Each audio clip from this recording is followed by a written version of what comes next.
High, সবাইকে স্বাগতম আমার ইউটিউব চ্যানেলে। আমি আছি প্রীতম আপনাদের সাথে। আজকের বিষয় PWM solar charge controller review এবং এর বিষয়ে একদম খুঁটিনাটি বিষয় বের করা। চলুন টেস্ট করব এবং একদম এ টু জেড সবকিছু চেক করে দেখব। তাহলে চলুন আনবক্সিং করে দেখি। ওয়াও, ভিতরে তো অনেক সুন্দর একটি কন্ট্রোলার। 20 এম্পিয়ার কন্ট্রোলারের ভিতরে আমার কাছে মনে হয় পিডব্লিউএম এর ভিতরে এটা একটি বেস্ট কন্ট্রোলার। ট্রান্সপারেন্ট গ্লাস ভিতর থেকে দেখা যাচ্ছে। এর সাথে যদি এলইডি থাকে তাহলে তার কথাই নেই। তাহলে চলুন দেখি খুঁটিনাটি বিষয়।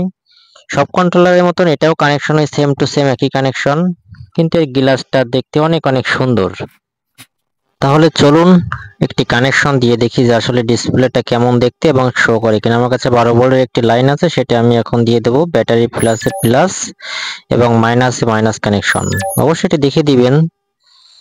ওয়াও, ডিসপ্লেটা এতটাই জোস সেটা বলার বাইরে। অনেক অনেক সুন্দর ডিসপ্লেটা, দেখুন একদম উজ্জ্বল ডিসপ্লে। এখানে ভিতরে এলইডি ডিসপ্লে দেওয়া হয়েছে, অনেক অনেক সুন্দর ডিসপ্লেটা। এটি ক্যামেরাতে অনেকটা সুন্দর না দেখালেও বাস্তবে অনেক সুন্দর ডিসপ্লেটা।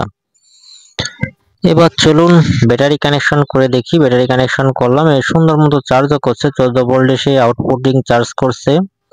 আসলে কন্ট্রোলারটা সাধারণ 20 এম্পিয়ার কন্ট্রোলারের মতো হলেও এটা অনেক কিছু ভিন্নতা এনেছে, যেমন ডিসপ্লেটার কানেকশন, ডিসপ্লের ভিতরে ব্রাইটনেস অনেক সুন্দর। প্রতিটা পিডব্লিউএম চার্জারের মতো এও কানেকশন গুলো করা যায় ঠিক একই রকম, voltage up down, auto cut সবকিছু একদম সেম টু সেম একই রকম। এটা দেখাই আমি সময় নষ্ট করব না আপনাদের। এটা কানেকশন গুলো একদম অতি সহজ, সেটা আমি আগের অনেক ভিডিওতেই বলেছি। আর যদি না পারেন তো আমি আই বাটনে বা কমেন্ট বক্সে আমি দিয়ে রাখবো, আপনারা দেখে নেবেন এই কানেকশন এবং সেটআপ গুলো।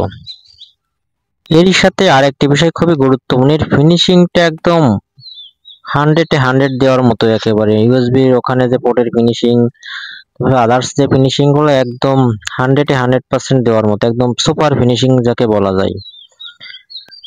চলুন তাহলে তার সব কানেকশন গুলো খুলে ভিতরের পার্ট গুলো আলাদা করে দেখি যে আসলে কি অবস্থা দিয়েছে, ভিতরের সার্কিটের অবস্থা কি।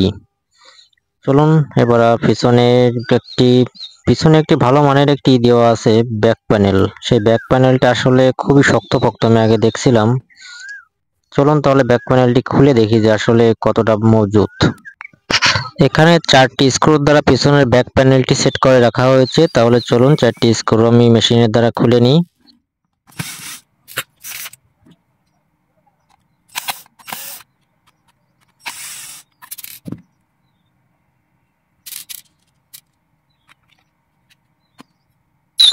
স্ক্রু খোলা হয়ে গেছে, পিছনে ব্যাক প্যানেলটি খুলে ফেললাম। আসলে ব্যাক প্যানেলটা যথেষ্ট শক্ত, অনেক পুরু, প্রায় 3 মিলিমিটারের মতো পুরু ব্যাক প্যানেলটা। এটা সম্পূর্ণ লোয়ার কিন্তু অনেক শক্ত। সার্কিটের ফিনিশিংটা অসাধারণ, চায়না সার্কিট কিন্তু ফিনিশিংটা অসাধারণ। এখানে প্রায় 6টি মসফেট ব্যবহার করা আছে। মসফেটের নাম্বারগুলো যখন আমি উপরে কভারটি খুলবো তখন দেখে নিব। যাই হোক, ফিনিশিংটা অনেক সুন্দর। এখানে একটি মসফেটে প্রায় 4 অ্যাম্পিয়ারের মতো ব্যবহার করা যায়। একটি মসফেট নিয়ে আমি অ্যাম্পিয়ার টেস্ট করে দেখেছি।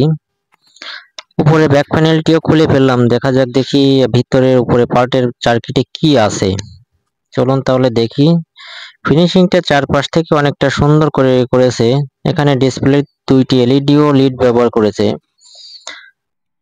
এবং এখানে একটি পোর্টও রেখেছে। এই পোর্টটি সাধারণত সম্ভবত আমি মিটার দিয়ে মেপে দেখবো লাস্টে যে আসলে এই পোর্টটি কিসের জন্য রেখেছে। এখানে হয়তো আউটপুট কোনো ভোল্টেজের জন্য এই পোর্টটি ব্যবহার করা হয়েছে। ডিসপ্লেটা এখানে অসাধারণভাবে ব্যবহার করেছে। এখানে 2টি এলইডি দেওয়ার কারণে বেশি উজ্জ্বল এবং বেশি ব্রাইটনেস। এখানে ইউএসবি পোর্টের এখানে যথেষ্ট ভালো মানের ইউএসবি পোর্টের এখানে আউটপুটের জন্য ব্যবহার করেছে। চলুন সেই মসফেটটাকে একটু দেখে নিই যে আসলে কত নাম্বার এবং কি ব্যবহার করেছে এরা। আসলে মসফেটের নাম্বারটি দেখার জন্য এখানে 1707 অর্থাৎ 1707 একটি এখানে মসফেট ব্যবহার করেছে।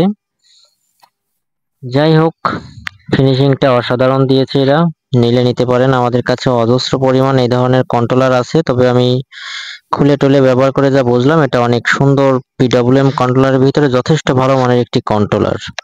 যাই হোক, সবই তো দেখলাম, এবার আসলে ওয়াট মিটার দিয়ে চেক করে দেখবো যে আসলে এখানে কতটা সিস্টেম লস হয়। যেখানে এখানে এলইডি ব্যবহার করা হয়েছে যেই কারণে সেখানে আমি ওয়াটটা চেক তো করেই দেখবো। তাহলে চলুন আমি ব্যাটারি কানেকশনটা দিয়ে দেখি। এখানে ওয়াটে তো কোনো রকমই শো করছে না, এক ওয়াটও এখানে শো করছে না। তার মানে কি এখানে ওয়াট শো করবে না? হয়তো এলইডি হওয়ার কারণে এখানে ওয়াট শো করছে না। আসলে ওয়াট মিটার একটু চেক করে দেখি যে আসলে ওয়াট বের হচ্ছে কিনা। হ্যাঁ, এখানে একটি T8 টিউব আমি কানেকশন দিয়ে দেখতেছি। আসলে হ্যাঁ, এখানে তো ওয়াট শো করতেছে, কিন্তু আসলে কন্ট্রোলারের বেশি একটা কোনো সিস্টেম লস হচ্ছে না, যেই কারণে এখানে ওয়াটই শো করছে না। এখানে একটি টিউব লাইট ব্যবহার করেছি, এখানে প্রায় 10 ওয়াটের মতো শো করছে।